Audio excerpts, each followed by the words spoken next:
ഞാൻ രാവിലെ നമ്മുടെ ഔട്ട്ലെറ്റിൽ ചെന്നപ്പോൾ കാണുന്ന കാഴ്ചയാണ് കേട്ടോ. നിർത്താതെ മഴ പെയ്തുകൊണ്ടിരിക്കുകയാണ്. ചെടികളെല്ലാം ഏതാണ്ട് വെള്ളത്തിൽ മുങ്ങുന്ന അവസ്ഥയിലായിട്ടുണ്ട് കേട്ടോ. അപ്പോൾ ഈ അവസ്ഥയിലും നമ്മൾ പ്ലാന്റ്സ് അയക്കുന്നുണ്ട്. പ്ലാന്റ്സ് അയക്കുന്നത് എന്തിനാണെന്ന് വെച്ചാൽ ശരിക്കും നിങ്ങളുടെ വായിലിരിക്കുന്ന എല്ലാവരുടെ അല്ല, കുറച്ച് പേരുടെ വായിലിരിക്കുന്ന തെറി കേൾക്കാൻ വയ്യാഞ്ഞിട്ടാണ് കേട്ടോ. കാര്യം നമ്മൾ ഓർഡർ എടുത്തു പോയി, പക്ഷേ മഴയാണ്, ഈ സാഹചര്യങ്ങൾ മനസ്സിലാവാത്ത ഒരുപാട് പേരുണ്ട്.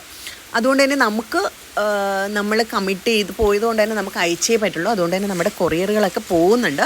പക്ഷേ നിങ്ങൾ ഒന്ന് മനസ്സിലാക്കാൻ വേണ്ടി മാത്രമാണ് ഞാനിപ്പോൾ ഈ വീഡിയോ ചെയ്യുന്നത്. ഈ ഒരു സിറ്റുവേഷനിൽ ഇത്രയും ചെളിയിലും അഴുക്കിലും നിന്നിട്ടാണ് പ്ലാന്റ്സ് പാക്ക് ചെയ്ത് അയക്കുക.